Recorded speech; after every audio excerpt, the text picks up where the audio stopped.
예수님 이름으로 축복합니다. 자, 우리 모르는 분이라도 좌우에 계신 분과 그렇게 한번 인사합시다. 잘 오셨습니다. 또 이렇게 한번 인사합시다. 사랑합니다.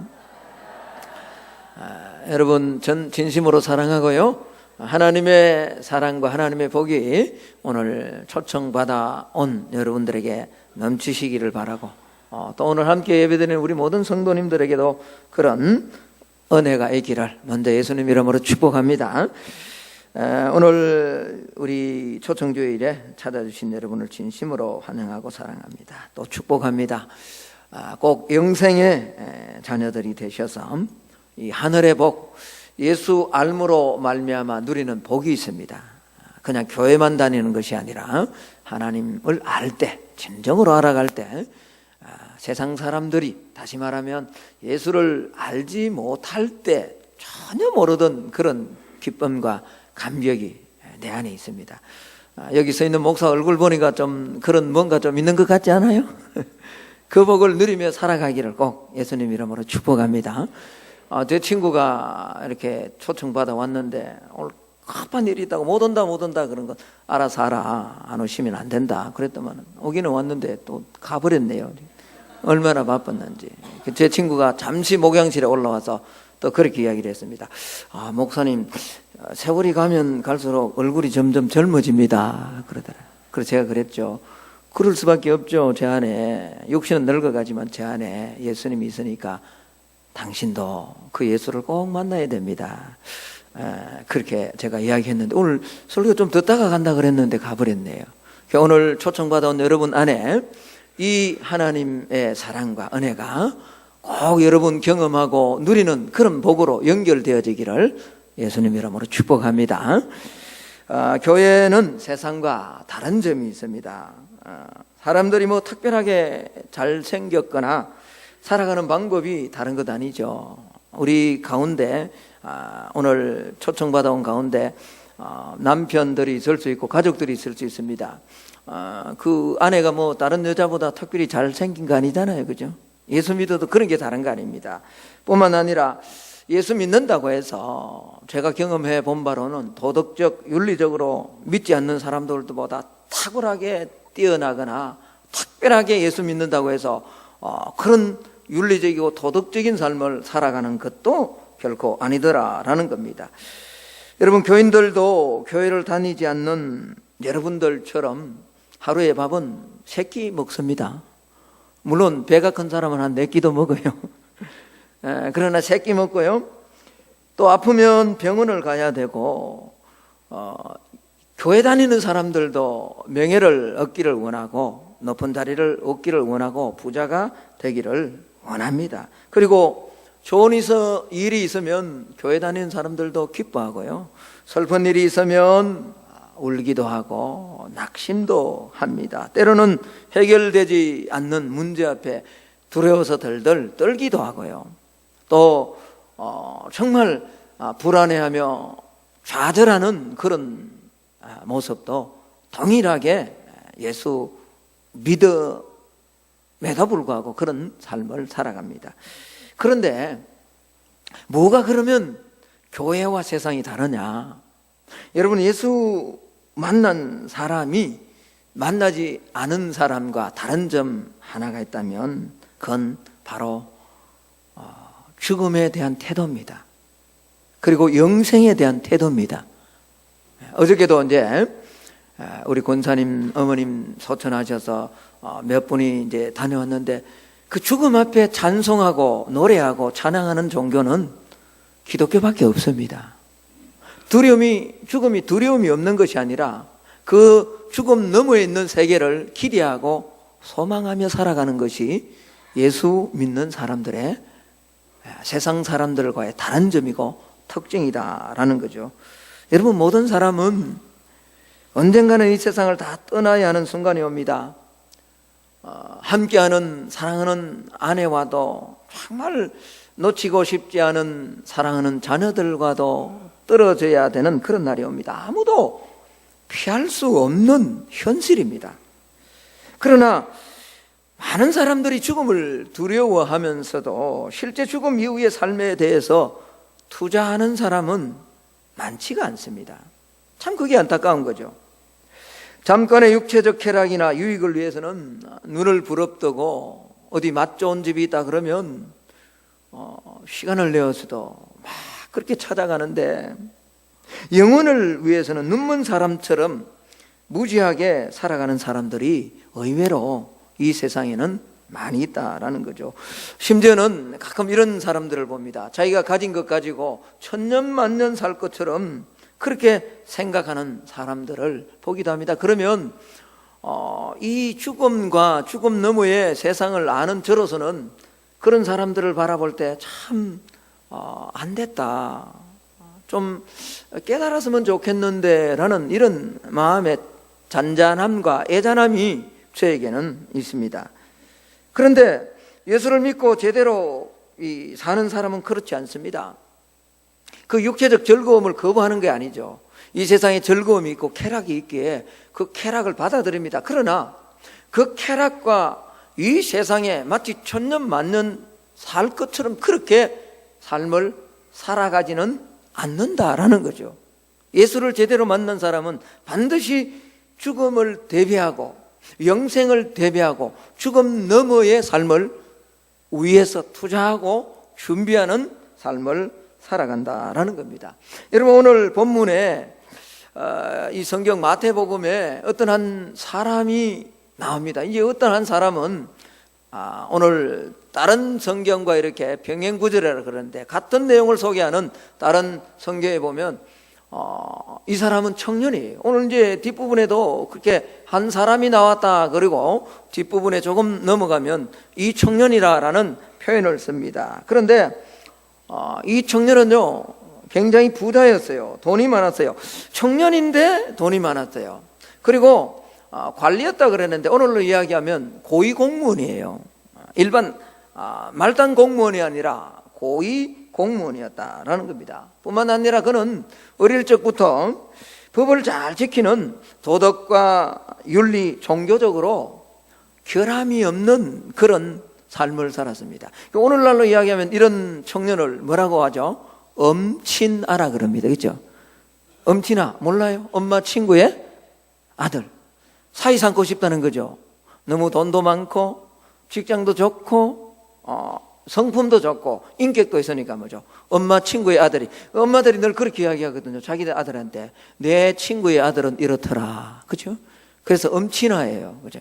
이게 꼭 엄친아와 같은 그런 청년이 오늘 소개되고 있습니다.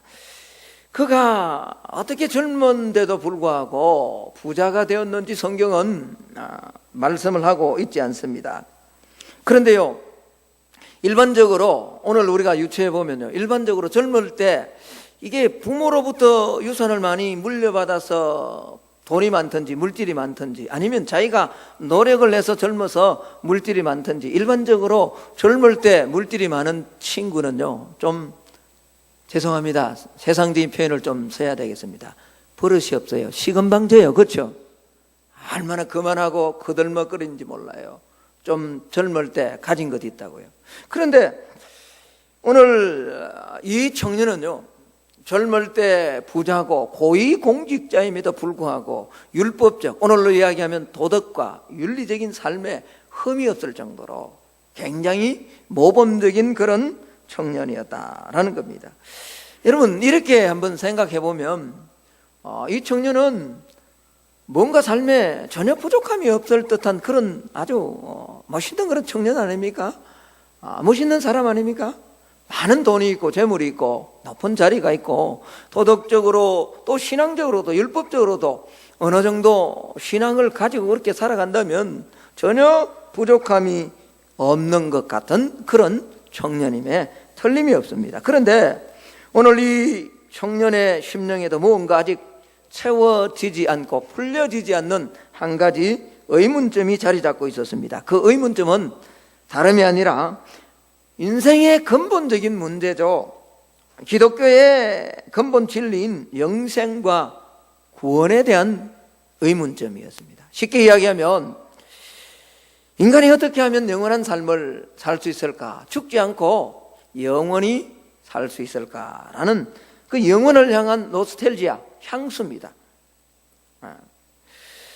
여러분, 연어라는 이 물고기는 넓고 넓은 바다에서요 한평생을 그렇게 살다가 뭐 한평생 캐봤자 뭐 길지 않은 그런 삶입니다만, 어쨌든 그 넓은 바다에서 대부분의 생을 살다가 어느 정도 자라고 자기가 죽을 쯤 되면 그 어려서 먹던 물맛을 기억하고는 수천 수만리 길을 헤엄쳐서 그 자기가 태어났던 모천이라 그러죠.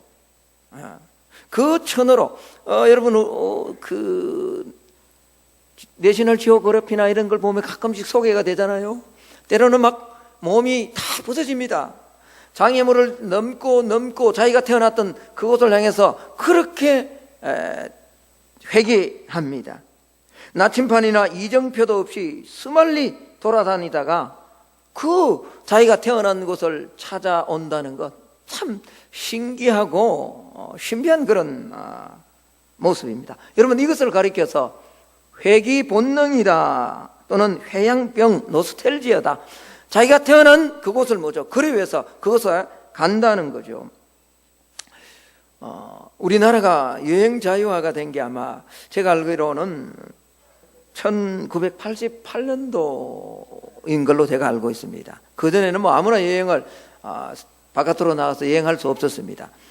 제가 아마 그 해가 군대에서 제대하는 해였던 것 같아요. 1월 달인데, 그리고 여행 자유가 되고 88 올림픽이 있고, 이제 89년에 뭐 이렇게 사람들이 많이 여행 자유하면서 대학생들도 외국에 나와서 뭐 유학도 하고 그렇게 했습니다. 저는 가난했기 때문에 유학은 뭐 좋은 곳에 유학을 못하고, 그래도 영어 하나는 좀 배워야 되겠다라는 욕심이 있어서 1년간 90년도입니다. 90년도에 1년간 필리핀에 가서 선교도 하고 또 언어도 그 UP라고 하는 대학에서 랭귀지 코스를 다니면서 1년간 그 언어를 배운 적이 있습니다. 그때 뭐 가서요 뭐 문화도 모르죠, 취역도 모르죠, 뭐 언어도 제대로 되지 않죠. 그렇게 가서 하는데 한 6개월 동안은 그 적응한다고 뭐 막 바쁘니까 정신없이 그렇게 지내다 보니까 6개월 쑥 지나갔어요.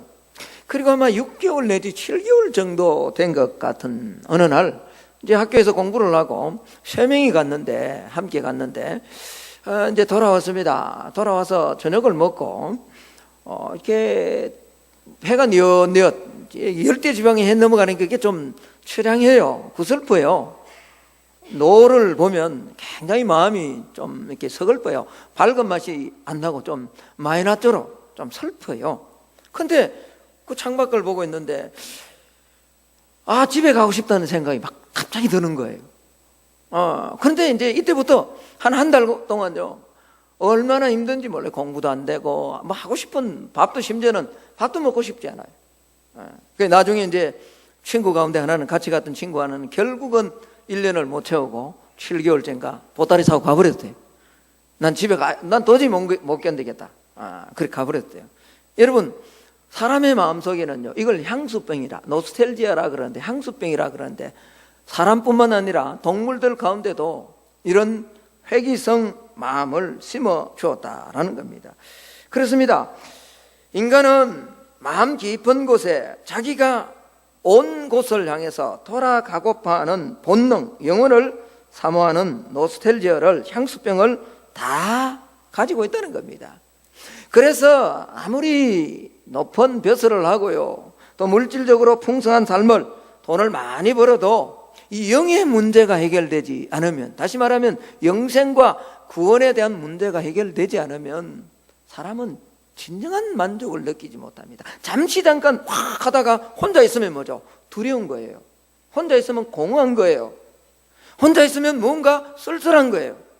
그게 왜 그러냐? 인간 안에 하나님께서 이 마음을 주셨다라는 겁니다. 여러분, 역사 인물 속에 가장 부한 삶을 살고요 가장 지혜와 지식과 명철을 많이 소유하고 누린 사람을 들라라고 하면 여러분, 이스라엘 역사에 등장하는 실제적인 인물 솔로몬 왕을 꼽을 겁니다. 여러분, 이 솔로몬이라는 사람이 쓴 책이 여러 권 있는데 이 책 가운데 성경에 기록된 전도서라는 책이 있습니다. 전도서 3장 11절에 보면 솔로몬이 이렇게 고백을 합니다. 제가 한번 읽어드리겠습니다. 하나님이 모든 것을 지으시되 때를 따라 아름답게 하셨고, 사실 그렇죠. 이 우주 만물이 얼마나 아름답고 이쁘고 멋있냐고요. 자연을 한번 감탄이 나옵니다. 하나님이 그 자연과 그 안에 있는 동물들 모두를 때를 따라 아름답게 지으셨다는 거죠. 뿐만 아니라 사람들에게는 영원을 사모하는 마음을 주셨느니라. 그러나 하나님이 하시는 일의 시종을 사람으로 청량할 수 없게 하셨다라고 그렇게 말합니다. 여러분, 정말 지혜자다운 고백이고 진실하고 솔직한 고백입니다. 이게 무슨 말입니까? 솔로몬이요, 해볼 것 다 해봤다는 겁니다. 누릴 것 다 누려보았다는 말입니다. 놀라지 마십시오. 이 솔로몬의 부인이 1000명이었습니다. 1000명. 놀라지 않네요. 저는 한 명 데리고 사는데도 힘들어요. 근데 솔로몬은 어떻게 그렇게 살았는지 모르겠어요. 힘들게 해서 힘든 게 아니라요, 서로 맞춰 간다는 게 얼마나, 이제서야 이제 좀 서로 맞아요. 집사람하고 저하고요, 조금 여보 그러면 그래요 우리 집사람이. 그리고 우리 집사람이 가끔씩 뭐 찾는다고 그러면 그거 말이지, 이제 조금 맞는 코드가 맞는 것 같아요. 이거 맞추려고요 무든 싸웠습니다. 근데요, 솔로몬은 여자가 처첩이 1000명이래요. 하루에 한 명씩 신방해도 3년 넘게 걸려요. 누려볼 것 다 누려보았다는 거죠. 여러분, 솔로몬이 가진 재산은요, 오늘날로 뭐 빌 게이츠나 워런 버핏이나 이런 사람을 훨씬 능가합니다. 그는 왕이었잖아요. 여러분, 이렇게 생각하면 안 됩니다. 그냥 요즘처럼 대통령이 되었다가 4년 하고 그런 게 아니에요. 솔로몬은 40년 동안 왕을 냈는데 대단한 권력을 누리고, 그가 먹었던 밥, 그가 입었던 옷, 그가 사용했던 가구, 상상을 초월한 온갖 것을 다 금으로 치장할 만큼 재산이 어마어마했습니다. 그는 또 얼마나 지혜로웠는지요. 잠언을 무려 3000편을 썼대요. 저는요, 제 소망이 하나 있어요. 시를 한 편 쓰고 싶은 소망이 있어요. 그런데 시를 읽고 해도 이게 참 멋있는 시다라고 하는데 그 시 한 편을 쓰려고 해도 안 되더라고요. 그런데 문학적 소질이 얼마나 뛰어났는지 3000편의 잠언을 썼대요. 놀라지 마십시오. 그가 노래를 또 작곡을 했는데요, 1005편을 썼대요. 노래를 했대요. 한국에 지금 노래만 히트시켜도, 그죠? 5대가 먹고 산대요. 그 작곡료 그거로요. 근데요, 1005편의 노래를 쓸 만큼 예술성이 뛰어난, 동물학, 식물학, 건축학 말할 것 없지요. 솔로몬은 대단히 뛰어난 사람이었습니다. 정말 누릴 것 다 누렸습니다. 그런데 그도 뭐죠? 이 전도서를 보면요, 헛되다 그래요. 왜 그럴까요? 하나님이 주신 이 영원을 해결하지 않으면 인간은 아무리 누리고 아무리 가지고 아무리 지혜롭고 그렇게 해봤자 아무것도 아니라는 거예요. 참된 만족이 있을 수 없다라는 겁니다. 여러분, 이 영혼을 향한 노스텔지아, 영생에 대한, 구원에 대한 이런 향수는요, 우리가 죽음을 향해 가면 갈수록, 죽음이 가까우면 가까울수록 더 강해집니다. 젊을 때는 복음 믿고 예수 그리스도를 믿고 한번 영생에 대한, 죽음 이후의 생각을 한번 해보십시오. 그러면 안 믿습니다. 아주 강하게 거부합니다. 그런데 저는 목회자잖아요. 이렇게 질병 때문에 이제 죽음을 앞둔 사람을 종종 이렇게 만납니다. 그리고 그들과 함께 손을 잡고 우리 한번 기도해 봅시다 그러면 그냥 하는 기도가 아니에요. 아주 진지해집니다.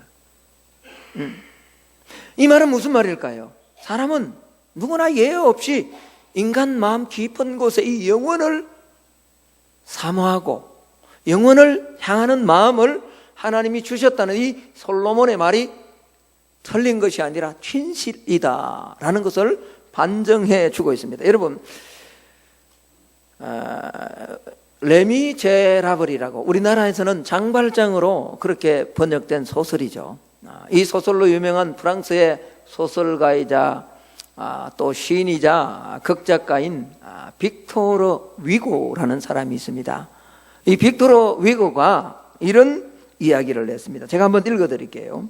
죽음이 가까워짐에 따라 그 영생에 대한 분명한 확신이 자기 안에 들었다라는 거죠. 겨울은 내 머리 위에 있고 영원한 봄은 내 마음속에 있다. 이게 무슨 말이죠? 겨울은 내 머리 위에 있고 내 마음속에는 영원한 봄이다. 이게 무슨 말이죠? 몸은 뭐인데요? 죽음을 앞뒀다는 거죠.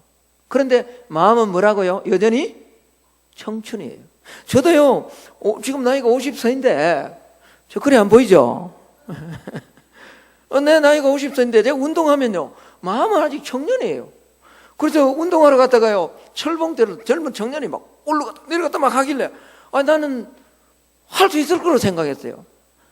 그러니까 뭐죠? 나도 뭐 그렇게 한 고등학교 때 대학교 때는 막 뭐 20개씩 올라가 내리라 했잖아요. 그 한두 개는 할 수 있겠다 생각하고 그 청년이 하는 것처럼 자꾸 억하는데 마음은 이미 올라갔는데 문제는 몸은 뭐죠? 밑에서 바들바들 떨고 있는 거예요. 예, 머리에는 겨울이 왔고 가슴에는 한창 봄이다라는 거죠. 내가 정말에 더 가까이 갈수록 내세의 영원한 교향곡은 내 주위에 더 분명히 들린다. 반세기 동안 나는 산문과 시로서 내 사상을 기록했으나 얼마나 빅토르 위고의 작품이 대단합니까? 이 레미제라블만 해도 오페라로, 영화로, 소설로 정말 감동 있는 그런 소설이잖아요. 그러니까 그 50년 동안 그렇게 그런 글들을 썼다는 겁니다. 그러나 내 속에 있는 것의 3분의 1도 발표하지 못한 줄로 생각된다. 내가 무덤으로 내려간 때 나의 일생의 과업은 끝날 것이다. 다른 날이 그 다음 아침을 시작할 것이다. 인생은 황혼과 함께 끝나지만 이 뒤가 중요합니다. 새벽빛과 함께 또 다른 세계가 열릴 것이다. 이게 무슨 말입니까? 이 빅토르 위고가 믿음을 가지고 영생과 뇌세를 기억했다는 거죠. 희망하고 소망했다라는 그런 말이죠. 여러분, 이런 영생에 대한 향수가 있었기에 오늘 성경에 나오는 이 젊은 부자도 예수님께 나와 질문을 합니다. 자, 오늘 19장 16절 말씀을 한번 봅시다. 이렇게 말합니다. 어떤 사람이 이제 청년이거든요. 어떤 사람이 주께 와서 이르되 뭐라고 말합니까? 선생님이여, 내가 무슨 선한 일을 하여야 뭘 얻을까? 영생을 얻겠습니까? 여러분, 이 청년은 지금 조금 잘못된 생각을 하고 있어요. 종교적 열심 혹은 선행 등과 같은 인간의 노력으로 또 어떤 조건을 충족시킴으로 영생과 구원을 얻을 수 있다라고 그렇게 생각한 것 같아요. 그런데 이때 주님의 대답은 그렇지 않습니다. 자, 우리 17절 말씀을 한번 보십시오. 제가 한번 읽어봅니다. 예수께서 이르시되 어찌하여 선한 일을 내게 묻느냐? 선한 이는 오직 한 분이시니라. 뒤가 중요합니다. 네가 생명에 들어가려면 뭘 지키라고요? 계명을 지켜라 라고 그렇게 말합니다. 예. 이때 청년이 그렇게 이야기합니다. 어떤 계명입니까? 계명을 지켜야 천국에 갈 수 있다면, 영생을 얻을 수 있다면 어떤 계명을 지켜야 됩니까? 이때부터 이제 성경에 나오는 10계명이 있는데 10계명에 한 6계명을, 아니 10계명 전체를 사실은 예수님이 이 청년에게 그렇게 이야기를 합니다. 살인하지 말라, 이건 10계명 가운데 6번째 계명이에요. 간음하지 말라, 7번째 계명이에요. 도둑질하지 말라, 거짓 증언하지 마라, 8번째, 9번째 계명이에요. 내 부모를 공경하라, 5번째 계명이에요. 그리고 더 중요한 것, 여러분, 하나님께서 사람들에게, 인간들에게 주신 계명이 참 많은데 그 계명을 줄여서 2가지 계명으로 나누면, 하나는 마음을 다해서 하나님 사랑하라 라는 거고요, 또 하나는 내 이웃을 내 몸처럼 사랑하라. 요게 2가지 계명이거든요. 그런데 10가지 계명 가운데 한 5가지를 말씀한 뒤에 핵심이 되는 내 이웃을 사랑하라. 주님이 그렇게 말합니다. 여러분, 이때 이 청년이 아주 당당하게 이야기를 합니다. 뭐라고요? 나는 이미 그런 계명들을 뭐 했다고요? 다 지켰다라고 그렇게 말합니다. 공자에 의하면요, 군자가 지켜야 될 선은 자기가 원치 않는 일을 남에게 행하지 않는 것이 군자다라고 그렇게 이야기를 합니다. 그러나 예수님은 반대로 이야기하시죠. 사랑을 받고자 하는 대로 남을 사랑하라라고 그렇게 말합니다. 다시 말하면 공자는 하지 말라는데 역점을 두었고 예수님은 행하라는데 역점을 두었습니다. 공자는 소극적 윤리를 이야기를 했다면 예수 그리스도는 적극적 윤리를 말한 거죠. 이 청년은요, 율법을 잘 지키고, 제가 서론에 말씀드린 것처럼 돈도 많았지만, 젊어서 고위 공무원이었지만 그 수준에 거친 것이 아니라 율법도 도덕적으로, 윤리적으로, 인간적으로 굉장히 법을 잘 지키는 그런 청년이었습니다. 법을 지키려고 노력하고 선한 일을 하려고 노력했던 그런 사람이었다라는 겁니다. 그래서 이 예수님의 적극적 윤리 계명 앞에 그는 그렇게 이야기를 합니다. 자, 20절을 한번 볼까요?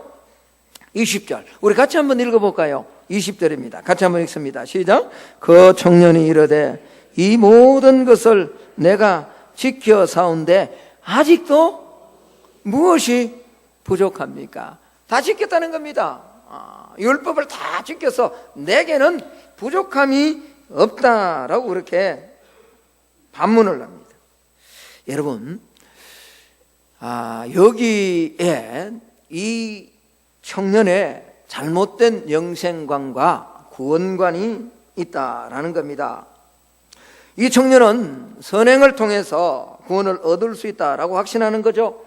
아마 오늘 초대받아온 여러분들도 대부분은 예수 믿고 천국 가라 그러면 그렇게 이야기합니다. 어떻게 해야 천국 가냐고, 내가 무슨 선한 일을 해야, 내가 지은 죄가 많은데 어떻게 해야 그 지은 죄가 용서함을 받고 천국 갈 수 있느냐. 그래서 착한 일을 많이 해야만 천국 간다라고 그렇게 대부분이 그렇게 생각을 합니다. 그래서 가족 가운데 누군가 먼저 예수 믿고 예수 믿지 않는 가족들이 있으면 그렇게 이야기를 해요. 그 예수 먼저 믿는 가족들이 좀 잘못하거나 행동이 좀 부족하거나 남을 좀 힘들게 하거나 그러면 저게 저렇게 살면서 뭐라 그러죠? 천국 어떻게 가냐 그렇게 이야기해요. 그 말은 뭐죠? 마음속에 뭐죠? 사람은 뭐 해야 천국 간다? 착하게 살아야 천국 간다는 거죠. 그러니까 이 잘못된 영생관, 잘못된 구원관이 심령 깊은 곳에 깔려 있는 거죠. 오늘 아마 초대받아온 여러분들도 마찬가지. 심지어는요, 신앙을 가진 성도들 가운데도, 오늘 예배드리는 우리 성도들 가운데도 이런 신앙으로, 이런 믿음으로 신앙생활하는 사람들이 있대요. 여러분, 아닙니다. 우리는 알잖아요. 우리는 부족하지만 하나님의 은혜로 이미 영생과 구원은 선물로 받은 줄로 믿습니다. 오늘 초대받아온 여러분들도 이 선물을 받아야 되는 거예요. 선물. 여러분, 과연 인간이 율법을 완벽하게 지킬 수 있을까요? 그럴 수 없습니다. 죄로 부패한 인간은 결코 율법의 요구를 만족시킬 수 없습니다. 당장 이 청년마다 그렇거든요. 주님이 청년이 그렇게 주님한테, 예수님한테 이야기한 거예요. 부족한 게 뭡니까? 난 다 지켰다는 거죠. 그러니 주님, 네 정말 이웃 사랑했니? 정말 이웃 사랑하니? 주님 이렇게 말합니다. 그러면 너 부자인데 가서 네 물질 좀 팔아서, 다 팔아라 그러죠? 팔아서 가난한 사람에게 좀 이웃 사랑함을 좀 보여주고 그 율법 좀 제대로 지키고 나한테 오너라. 그러면 너 온전해질 것이다 라고 그렇게 이야기합니다. 그랬더니 뭐죠? 이 청년이 오늘 중요한 말입니다. 아주 근심 어린 얼굴로 돌아갔다라고 이야기를 합니다. 자, 제가 한번 읽어볼게요. 21절입니다. 예수께서 이르시되 네가 온전하고자 할진대 가서 네 소유를 팔아 가난한 자들에게 주라. 그리하면 하늘에서 보화가 내게 있으리라. 그리고 와서 나를 따르라 하시니 22절 그 청년이 뭐가 많음으로 재물이 많음으로 이 말씀을 듣고 뭐하고 떠나갔다고요? 근심하며 떠나갔다. 이게 무슨 말일까요? 사람은요, 자기의 기준에 의해서 의를 행하고 자기의 기준에 의해서 법을 어느 정도 지킬 수 있지만은 하나님이 주신 법을 인간 스스로 완전하게 지킬 사람은 이 세상에 아무도 없다는 거예요. 그래서 성경 로마서 3장 20절은 이렇게 말합니다. 율법의 행위, 인간의 행위로는 하나님 앞에 의롭다 함을 얻을 육체가 인간이 없다. 다만 그 못 지키는 것을 통해서 우리는 죄인이다라는 것을 깨달을 뿐이다 라고 그렇게 말합니다. 그렇습니다. 인간의 행위로 영생을 얻고 구원받는 것이 아닙니다. 그렇다면 어떻게 영생을 얻을 수 있는가? 이제 결론이자 바로 핵심입니다. 우리가 구원받고 하나님의 자녀로, 제가 서론에 말씀드린 것처럼 내 안에 뭔가 좀 세상 사람들이 느낄 수 없는, 가질 수 없는, 믿음 없는 사람들이 도무지 소유할 수 없는 그 기쁨과 감격을 누리며 살아갈 수 있는 것은 예수 그리스도를 선물로 받아들이는 거예요. 이 선물을 받아들이는 자에게는 하나님이 영생을 선물로, 은혜로 허락해 주시겠다라고 약속하고 있는 겁니다.